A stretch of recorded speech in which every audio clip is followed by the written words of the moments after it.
Shorts में डाले थे 10 क्वेश्चन, 2 सीरीज में डाले थे मैंने 5-5 क्वेश्चन, तो उनका सॉल्यूशन मैं अभी आपको बताने वाला हूँ।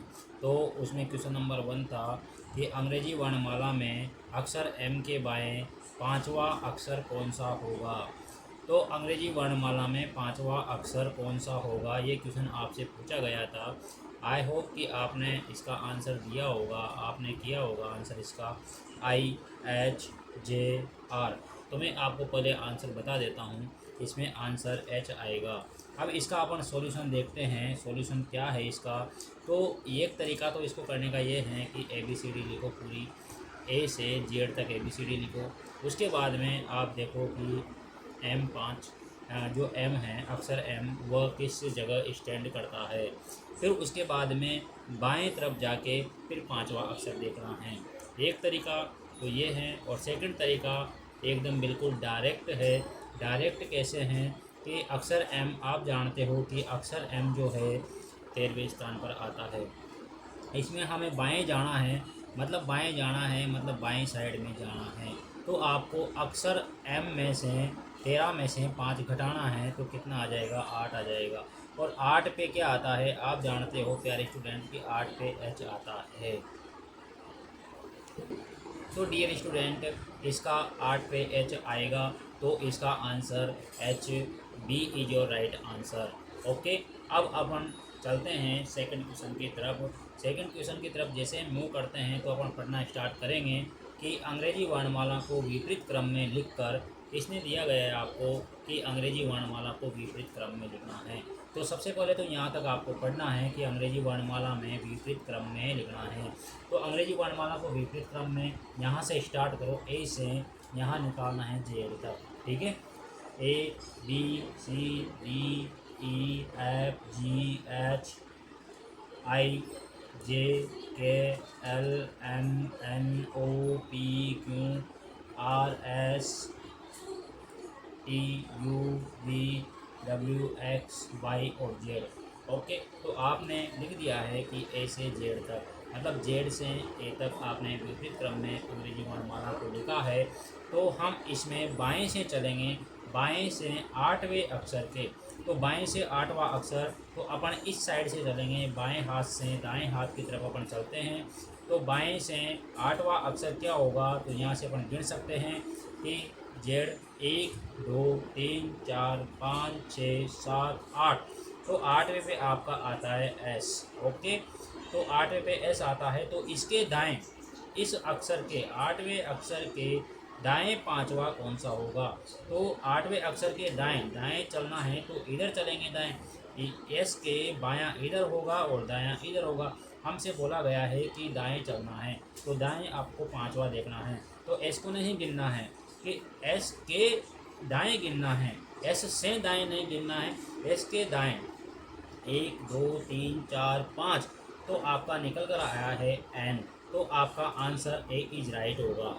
ओके, तो हम आगे चलते हैं और तीसरे क्वेश्चन की तरफ मूव करते हैं। तीसरा क्वेश्चन जो है आपसे पूछा जा रहा है कि विषम पद छांटिए या भिन्न संख्या छांटिए।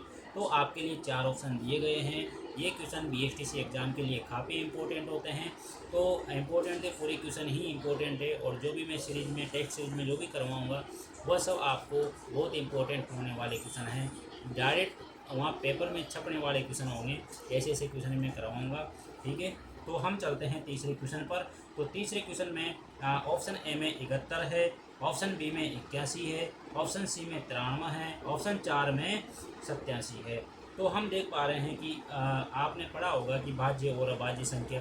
तो ऑप्शन A में 71 है, 71 एक प्राइम नंबर है। प्राइम नंबर मतलब अभाज्य संख्या है। अब अभाज्य संख्या क्या होती है, अभाज्य संख्या होती है कि वह संख्या जिसमें एक और स्वयं के अलावा किसी अन्य संख्या का भाग न जाए, ऐसी संख्याएं अभाज्य संख्याएं कहलाती है। तो 71 अपने पास एक ऐसी संख्या है जिसमें या तो 71 का ही भाग जाता है, या तो स्वयं का भाग जाएगा, या फिर एक का भाग जाएगा, इसके अलावा किसी भी संख्या का भाग नहीं जाता है। जबकि 81 में 3 का भाग भी जाता है, 9 का भाग भी जाता है। आगे 93 में 3 का भाग जा रहा है, ठीक है। आगे अपन देख पा रहे हैं कि 87 में 3 का भाग जा रहा है। मतलब ऑप्शन नंबर B, C और D 3 से भाज्य संख्याएं हैं, और ऑप्शन नंबर A किसी से भाज्य नहीं है, ये एक अभाज्य संख्या है, इस कारण यही अलग होगा। ठीक है, आगे देखते हैं डियर स्टूडेंट कि यदि अंजू को जेड एम क्यू एफ लिखा जा रहा है तो माधव को क्या लिखा जाएगा। Is the very easy question and important question. अब आगे देखते हैं ए को क्या लिखा जा रहा है, जेड। बस इसमें यही ट्रिक आपको पकड़नी है कि ए का उल्टा जेड है। ठीक है, ए का विपरीत वर्ण जेड है। एन को लिखा जा रहा है एम, तो एन का विपरीत वर्ण एम है। जे को लिखा जा रहा है क्यों, तो जे का विपरीत वर्ण क्यों है। ठीक है, और यू को लिखा जा रहा है एफ, तो यू का विपरीत वर्ण एफ है।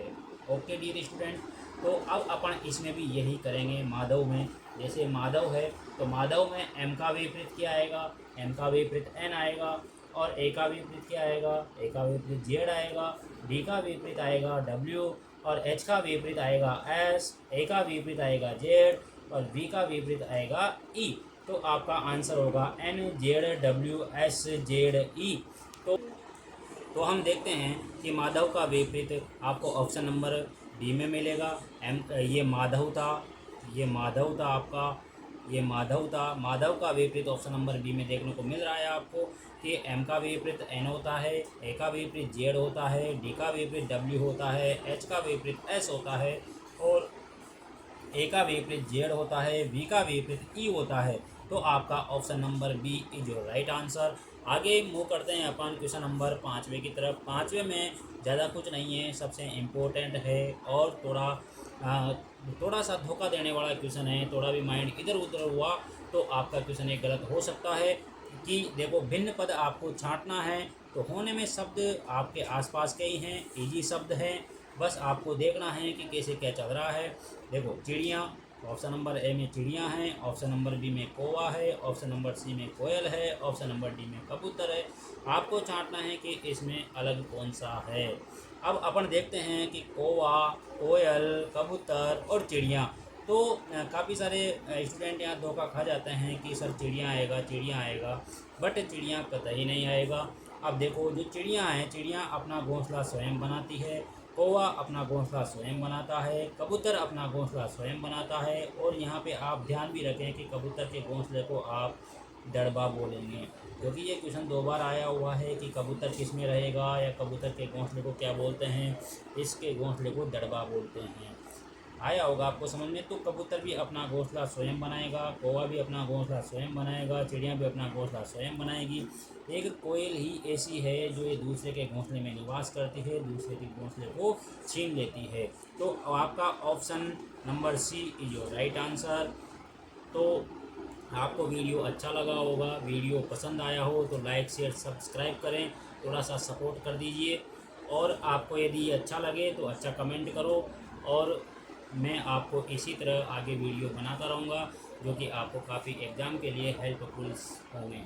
Thank you.